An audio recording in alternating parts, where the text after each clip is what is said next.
My guest today is Diana Kelly Levey. Diana is a freelance writer with over 20 years of media experience, having served as a staff editor at Weight Watchers, Prevention, Muscle and Fitness, and Natural Health. Here's a little side note to this. I have known Diana for many years, since like 2014.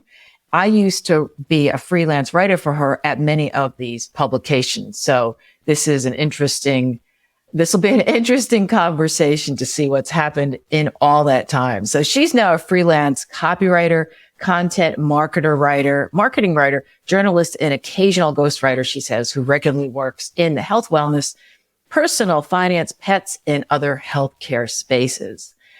And so today we are going to talk about what are the most important skills to know in copywriting and how they relate to content writing. We're going to get into how Diana ended up as a freelancer, how she works an average of 15 hours a week and earns she says mostly a six-figure salary. How does all that work? And a whole lot more. So let's dive right in. Welcome, Diana. I am so happy to have you on my show today. Thank you so much for taking the time to be here. Thank you, Linda. I'm so excited to be here and chat with you. Yeah, and it's so funny. I said in the intro, I mentioned that you and I have known each other. I think the last time we corresponded was like 2014, which I couldn't believe how much time had gone by. Mm-hmm. But I was doing a lot of, it was mainly print articles. And so for magazines, like I think you and I knew each other from Prevention. It looks like Muscle and Fitness, probably. Yep. Absolutely. Yeah. I was an online editor at both of those publications. So like 3 years at Prevention and then perhaps 2 or 3 years at Muscle and Fitness. Yeah. Prevention. I remember that was a huge, they were really big. I don't know what's happened to all these magazines because so many of them folded. Is Prevention still around? Prevention still around? I know they have the website. I don't know if they have the magazine. I feel like so many of these magazines, sometimes they fold it, but then they come back with special issues, sometimes quarterly and things like that. So I think it kind of be tough to track. And at the time it was Rodale, and I'm not entirely sure the company is right now for Prevention.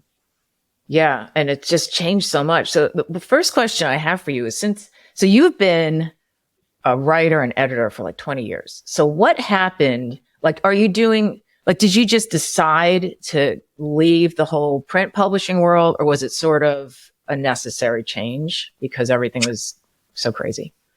Like what happened? Yeah, I think what's interesting is I actually wound up at WeightWatchers.com was my first editorial role. And I wanted to go in print magazines. That was like 2006. Print was obviously still huge, and it was cool and exciting to work in print magazines then in New York City. And I kind of thought a digital editor maybe needed some experience with some technology, HTML, things like that. I kind of thought it was like more technically involved than it actually was. So luckily, Weight Watchers kind of took a chance on me, and I was an editorial assistant there. Kind of moved up through the ranks there, did a lot of like writing, and even had chances to edit, which was fun. From there, I went to Prevention Magazine's website, and I was brought on to be a senior editor there and kind of work with their weight loss platforms. I had the background at Weight Watchers. So they had the Flat Belly Diet book, and that was making a lot of money for them. So they had an app they were launching, a lot of programs. So I brought on for that. But really at that time too, digital editors were just kind of taking the content from the magazine and putting it up. Like you were pretty much a production staff. And then that year, 2009, things changed a lot. Obviously, it was like January 2009. And all of a sudden, digital editors you were important. You were needed. And we started publishing original content online. And I think that was the beginning of like print editors starting to kind of like get a little nervous. And I feel like over the years there at Prevention, people were kind of coming over to me and saying like, hey, can you teach me how to like write for the web or what I need to know and that type of thing, which was really interesting. Yeah. And it was different. I just remember I was doing so much for print, and one by one, the magazines were folding, and what I would getting paid for print, it was like 25% was that was offered for online. And that was when I said, I need to do something different. And it was just, it seemed like it was almost overnight. Like it just happen so fast. And so it's just, and I notice now that when I go on LinkedIn and I'll look up like editors I used to write for and work for like yourself, and everyone's freelance now. Yeah. Or they're working with brands. I find that, which is good for me and you, people like you who, a lot of them are working with brands as their content managing editors, head of content, that type of thing, because that's really where the money is. And I don't know that I would say it's definitely more secure, but, I don't know that I would say a full-time job is more secure. Freelancing is kind of all over the place this year, but I kind of wanted to bet on myself. So there was a lot of layoffs in media, and I got let go from Prevention in February 2013. And I was always freelancing on the side. And I kind of was like, let me try this. Let me see if I can make it happen. And so I did, and I never went back to a full-time position again. I did take some part-time positions because I kind of felt like it was good to get out of my studio apartment in Manhattan, and just to have that steady paycheck kind of was nice to like know that 2 days a week I was going perhaps in an office or working from home. I just kind of got some steady pay rather than chasing after it all over the place. I know. I mean, that's the thing where people put down like 9 to 5, jobs. And I've been an entrepreneur my whole life. So I don't even know. I can't remember the last time I had like a 9 to 5 job. I can't imagine. And I think that once you have that mindset, it's really hard to go back because you're going to run, even if it's less money. Because I know for me, you have your down times and you have, times where you have more work than you can handle. And it's something you have to learn to manage as a freelancer, as you know. So. But how do you manage to work? Like you told me you work an average of 15 hours a week now, and you manage to still like keep up at a 6-figure income. Is that? Yeah. Right? Yeah. And I finally got back to the 6-figure income this year, after having 2 kids in the past 3 years. So my kids are in daycare school 3 days a week, and I just sit down and work as hard and fast as I can. Those 3 days that they're in school. So really I can have like an hour of I have about 24 hours to work a week.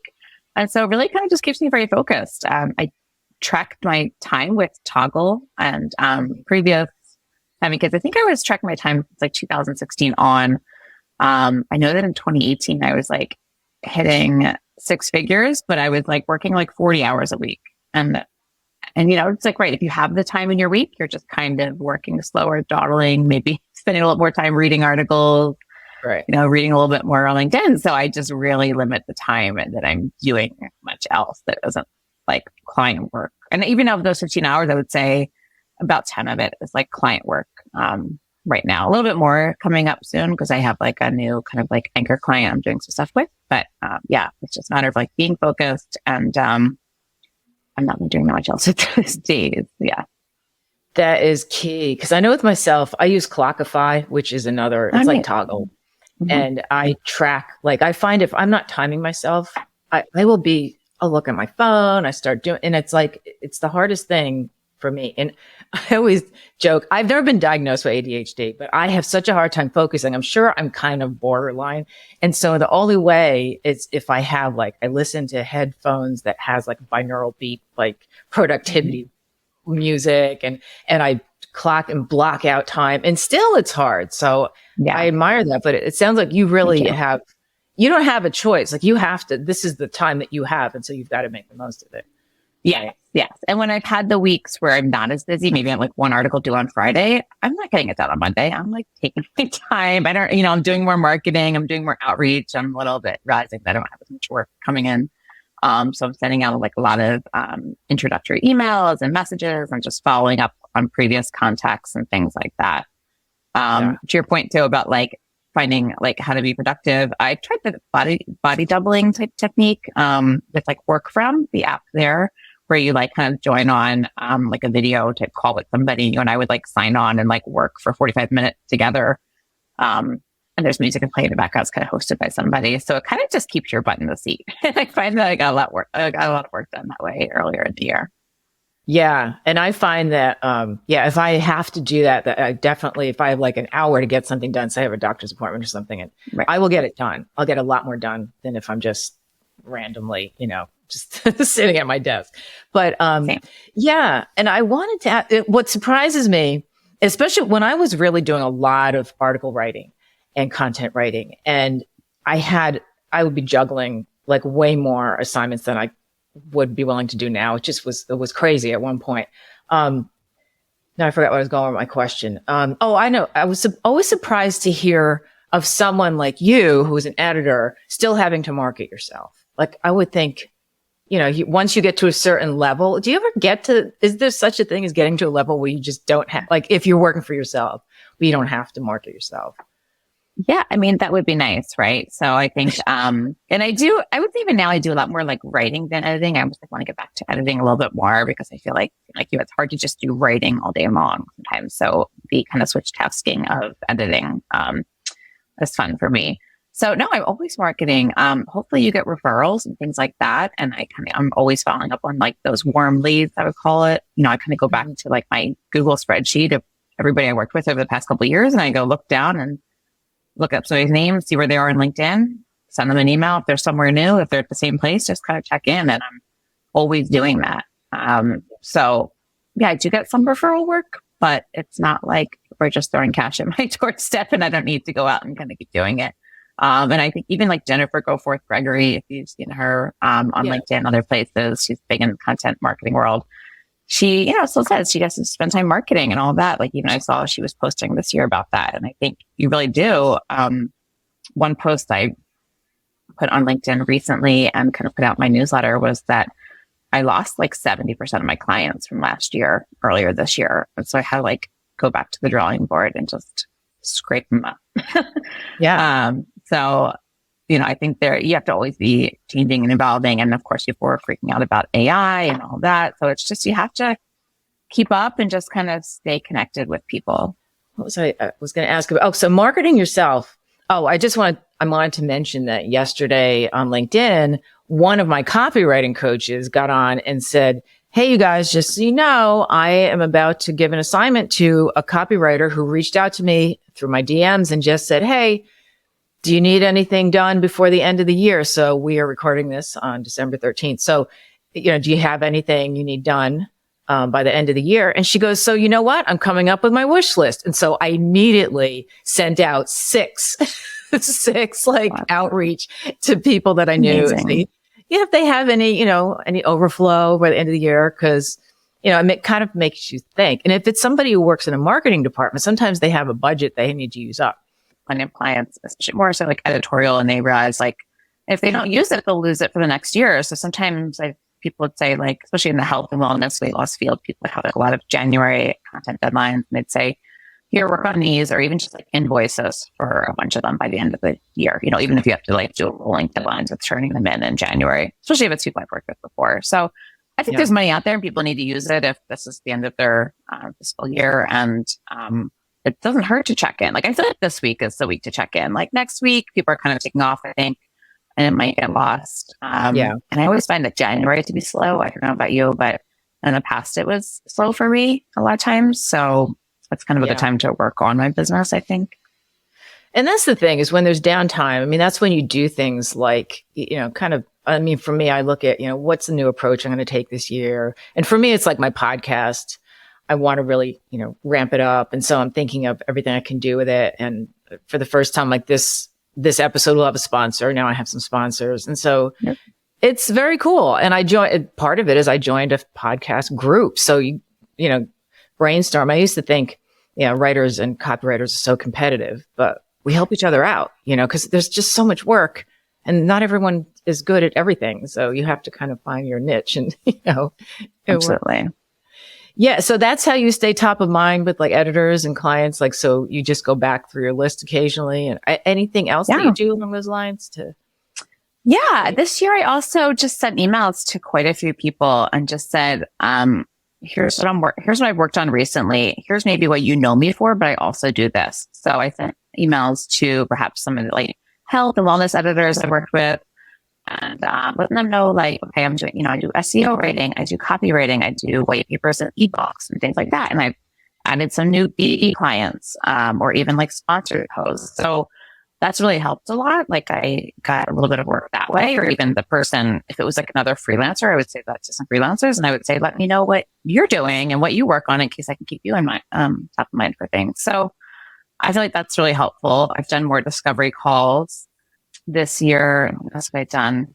I feel like I did some things that didn't work. I did like a local speaking gig at a local college, and I kind of didn't realize they didn't have access to any like email information or anything like that. Like I just did like a live presentation, and then it wasn't recorded. And like I was hoping it would work out to be some leads, and it really didn't. So I'm like, okay, I tried it, right? I learned something. So I feel like there's just a lot of like learning and developing and, setting some goals for yourself that you feel like are manageable and that you can hit.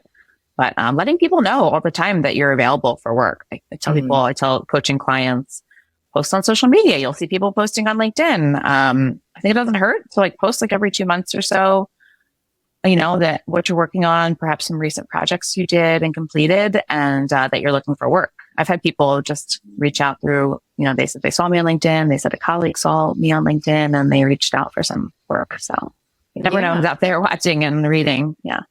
Yeah. And the thing with LinkedIn is so many people are lurkers. Like they don't comment. They don't even like your posts, but they're there. I've had so many people reach out to me that way. And just recently I had someone reach out. She's a VP of marketing, and she said someone else was looking for a copywriter and you were one of the people recommended among others. And she says, I saw that you kind of specialize in wellness and fitness. And so that's what we do. So she reached out to me. So I didn't even know, anything about her. It wasn't a post about me. In fact, the person that had recommended me, I never heard from anyone on that, but I just put my name out there. So yeah, so that's a good idea. Is LinkedIn now something you're doing more of? Absolutely. Yes. It's funny because that's how we kind of reconnected again recently. And I learned more about your copywriting background at that time. Like I thought of you as the health, wellness, fitness writer because that's what I used you for. So I think it's, good for that type of thing too. You're posting and you're getting yourself out there, and people only know you perhaps for one thing, and then you're showing them that you do a lot of other copywriting tasks and things like that. So yeah, I would say I try to post on there like at least 4 times a week. I set up creator mode. I have a newsletter that goes out every 2 weeks. And it's been good for leads. I do some kind of cold outreach via there. I've got one client that's like almost $1,000 a month that I just kind of got through sent him a DM.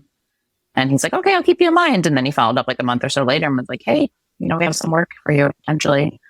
So one kind of trick I use and that I like to post, and I can't do it too often, is I like to post polls, and you'll see this on my page, right? And it's kind of for those people who are the lurkers, and I think sometimes too, people are afraid to even like or comment on a post because maybe they're afraid that their bosses are going to see them on LinkedIn and think they're looking for a job. I think there's kind of like that portion of things. I've taken some LinkedIn surveys amongst my freelance audience, and some people are afraid to start posting on LinkedIn because they think, oh, somebody's going to think I'm looking for a job and my boss is going to fire me or something like that. So the polls, people just vote in. And I think it's just a very low lift, but you as the poll creator can see everybody who voted. Right. And it kind of gives you an excuse to reach out to them. Right. So I would message them and say, hey, especially if it's a second connection, I have LinkedIn Premium. Say, hey, thank you for voting my poll. What's new and exciting in your world or that type of thing. So it kind of gives you an excuse to reach out to people who you haven't worked with in a while. Yeah. They just, it's just a way to interact with them and kind of just put yourself in front of them and give you that excuse to kind of reach out. Yeah. One thing I've found that was surprising to me is that commenting is super important. Absolutely. This morning I posted something, but I just haven't had time to go in there and comment, and I won't get nearly as much interaction. I mean, I might go on there later, but today's just one of those busy days. So it's really hard to do that, but I will spend literally an hour to an hour and a half. The formula I've heard is that you comment for a half hour, you post something, and then stay on the site for another half hour to answer your comments, people commenting on your post. And that seems to work really well. And then you're all supposed to, reach out to the people who are potential prospects, but sometimes you don't know. And I've met a lot of people who I now consider my friends on LinkedIn. It's and they're not really somebody who'd ever hire me, but it's fun. And it's I work out of the house. It's just me. So, that's my water cooler. It's hey, what's going on? And joking around and that kind of thing. So, but yeah. Do you use any particular tools or systems to either streamline your process? Like we talked about, productivity and that kind of thing, or even just improve your workflow? Because I'm always looking for something. Yeah, that's actually one of my 2024 goals. So if you find something great, let me know. I kind of got into Notion a little bit this year. Mm-hmm. And excuse me, I don't feel like, I know there's like so many like YouTube videos and there's people like gung-ho Notion. I was trying to use it for tracking pitches and things like that. And it was good for kind of prompting me to follow up, but I still not like as good and on top of it. So I would say some clients use Asana, they use Trello, Basecamp, things like that. Like, so I've used it with them. There's something I just use Google Sheets, still my old school ways. And so, I'd love to find some processes and define things and just kind of streamline some stuff a little bit more, especially because like working those like 3 days a week, I feel like just having some more things in place would really just help me. Yeah, I've been doing kind of the same thing. I use Notion. I got into it because somebody on LinkedIn posted and they gave away a free LinkedIn like scheduling format. And I didn't know the first thing about Notion. And I copied and pasted it. I can send it to you. You can look at it. And I'll put it like in the comments of this podcast too. But it's been really helpful. It's the only thing I've used consistently. And so there's like a category for the date, what you're posting, what kind of format it is. And I also, and what it is, but what's even more helpful, do you use Shield? Shield is an app. I don't, but I've heard great things about it. So perhaps that's 2024 thing too. Yeah. That's been super helpful. I was just on it this morning because I couldn't find a post because it's automatic and you don't have to do anything except post on LinkedIn and it will populate everything. Like now I've been on there. I've used Shield for a couple of years now. And so I can go back to like a year ago. You can look at your content from the format. You can look at, you can rank everything according to which had the most views, which had the most engagement. And then you can see what's working and what's not. And so it's a good way to repurpose, to go through and say, hey, this was really popular. Like you talk about polls, and I've mentioned this in a couple of episodes that I did a poll about using the F word and profanity in marketing and is it acceptable or not? And I think I got 100,000 views on it. And that's something that was crazy because it triggered a lot of people. Some people said one person said, that's the dumbest question I've ever seen on LinkedIn. And other people were like, it really got a lot of people fired up. So there was a lot of engagement and I got a lot more followers because of that. So yeah. And whether maybe they don't like that word or they want to follow you and see what you're going to like post next. Right. And I know you've said in some other podcasts that you're like, I like to kind of have the opposing view and that kind of thing. So those people are fun to follow, potentially on LinkedIn for some people. Yeah. But, and my thing is, I think it's great to do that. Get some engagement. Why not?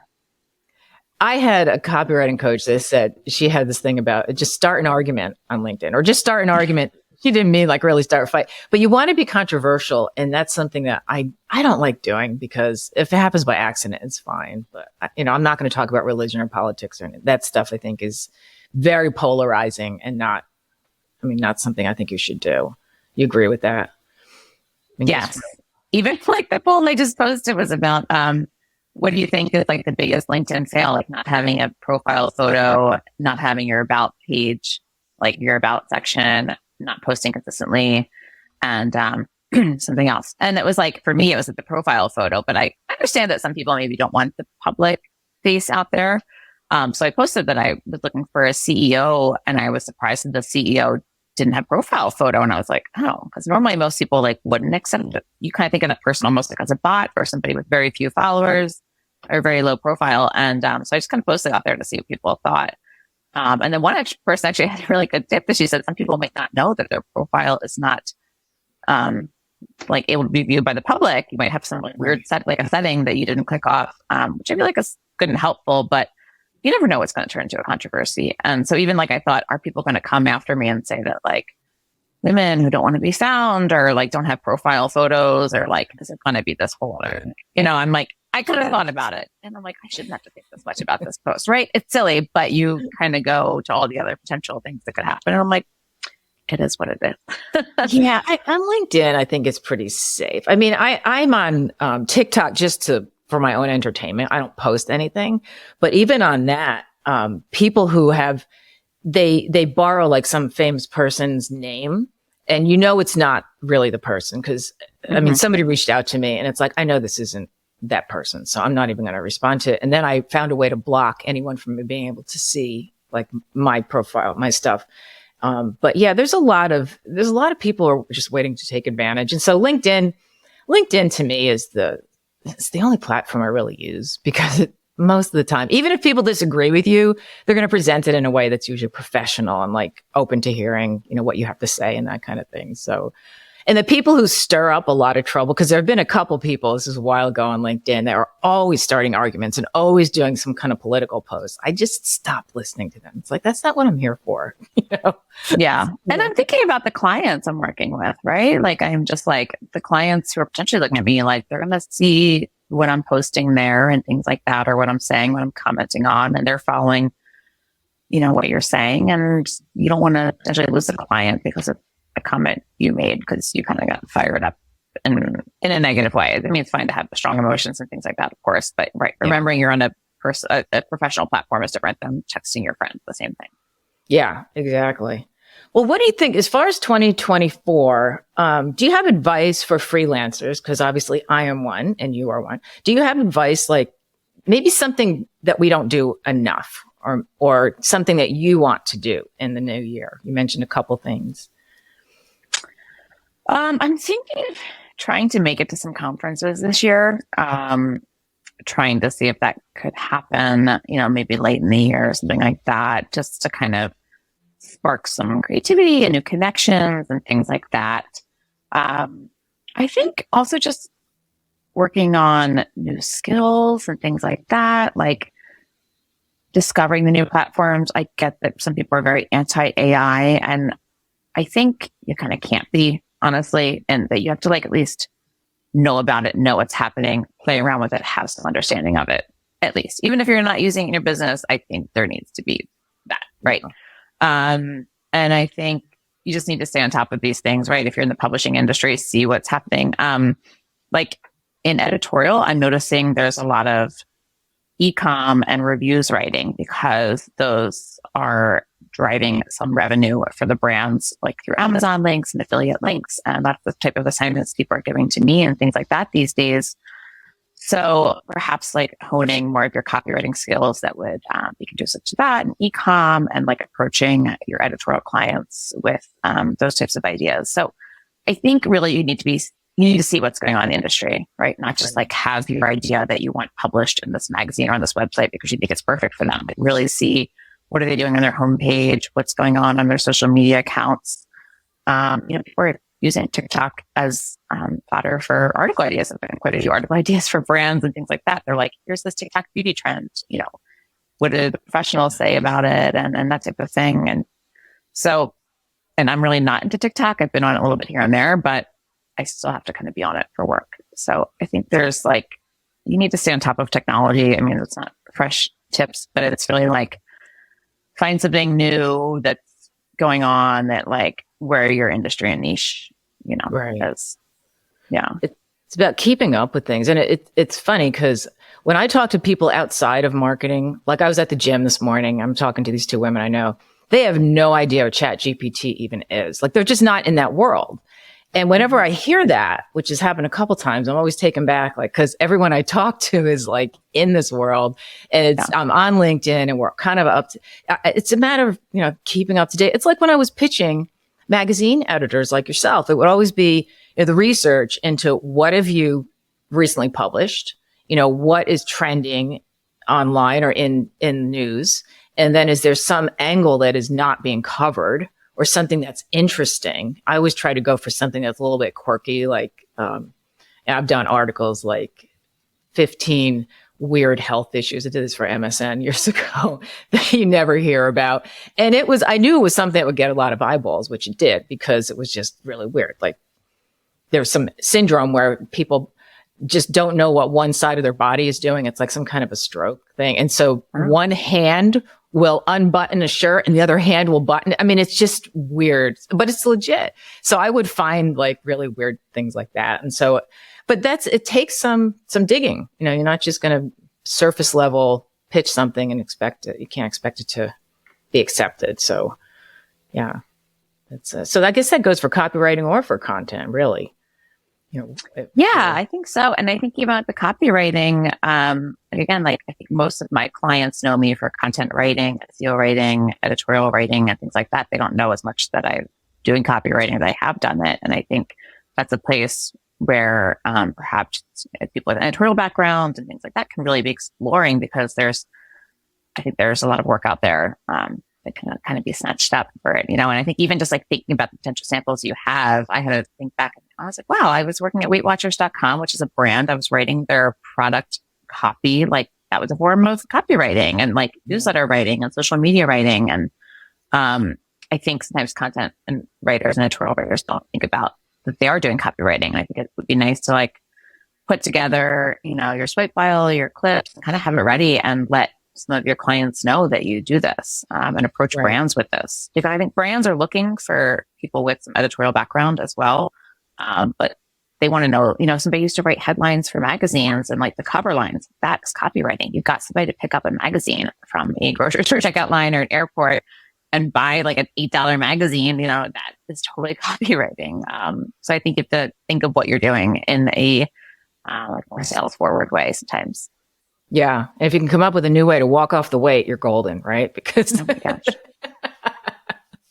Well, I that was a prevention and flat. Yeah. Well, that was the flat belly diet did so well for that brand. And I think, so prevention was part of Men's Health at the time. And I want to say there was like, anytime they put flat belly on a prevention magazine, it was something like 40% more like newsstand sales, which is why they like launched that diet. They're like, we have to figure out something behind this. And I think the same thing was like for Men's Health. It was something like anything they put belly or abs on there.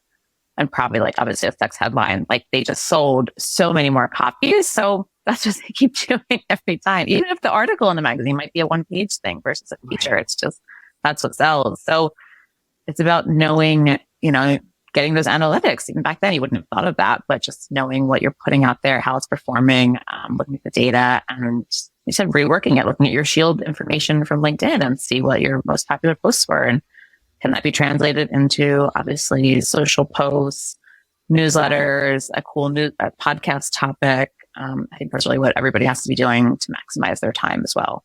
Not just taking something and just slicing it up and dicing it. I think working it different ways, but seeing what worked and see what can kind of be leveraged for other platforms. Yeah, different angles, all kinds of different repurposing methods and ways you can use it. But yeah, so where can people find you? So you're on LinkedIn and you have anywhere else that you want people to, if they want to contact you? Thanks. Yes. I'm on LinkedIn at Diana Kelly Levey, Levey. And I'm on dianakelly.com. There's my blog there. You can find out more about me. I'm on Instagram at Diana Kelly Levey Freelance, and Twitter is still at Diana Kelly. I'm on Threads a little bit here and there. So that's still around. Over to Threads. It is. I just saw a post the other day. People were wondering where like the journalists are. There isn't as much on Twitter these days. And so people are trying to figure out where to find journalists and editors and things like that. So that's why I kind of just concentrate my efforts on LinkedIn. At this time, it doesn't seem super controversial. So. Right. Yeah. I've seen you on Twitter, I think, X now, but I follow you there. So I see some of your posts. All right. Well, awesome. Well, I'm going to put all of your links in the show notes so people can find you. And thank you so much for being here. I really appreciate it. It's been a lot of fun. Thanks, Linda. Take care.